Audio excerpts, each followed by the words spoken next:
नमस्कार मंडळी, पंगत मराठी हे यूट्यूब चॅनलमध्ये तुमचे मनापासून स्वागत आहे। तर आज आपण बनवणार आहोत एक झटपट आणि स्वादिष्ट असा नाश्ता। सकाळच्या धावपळीच्या वेळेत झटपट काय करावे ह्यासाठी मी इथे तुम्हाला पोह्यांचा डोसा याची रेसिपी शेअर करणार आहे। चला तर मग सुरू करूया आजचा स्वादिष्ट प्रवास। तर इथं मी मिक्सरच्या भांड्यामध्ये 1 कप पोहे घेतलेले आहेत, अर्धी वाटी रवा घेतला आहे, अर्धी वाटी दही घेतले। आता दह्याच्या ऐवजी तुम्ही 1 वाटी ताकही घेऊ शकता। आता 1 वाटीभर पाणी घालून मी हे सरसरीत असं दळून घेतलेलं आहे आणि ह्याच भांड्यामध्ये मी ते 10 मिनटं रेस्ट होण्यासाठी ठेवलं होतं।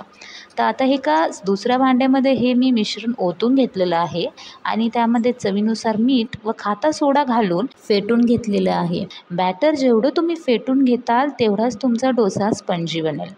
तर इथं मी बॅटर छान फेटून घेतलेलं आहे व दुसऱ्या बाजूला तवाही गरम करायला ठेवलेला आहे। तर तव्यावर थोडंसं तेल घालून व पाणी शिंपडून तवा पुसून घ्यायचा आणि त्यानंतर त्याच्यावर 1 पळीभर बॅटर ओतून थोडासा डोसा पसरून घ्यायचा। तर आता बघा तुम्ही असा हा डोसा आपला तयार होत आहे आणि तेल किंवा तूप घालायची काहीही गरज नाही, तसाच तुम्ही डोसा शेकून घ्या। आता बघा इथे आपला मस्त असा डोसा तयार झालेला आहे आणि आपला हा चविष्ट आणि पौष्टिक असा डोसा तयार झालेला आहे। सकाळच्या नाश्त्यासाठी तुम्ही ही कृती नक्की करून बघा आणि चॅनलला सबस्क्राईबही करा। धन्यवाद।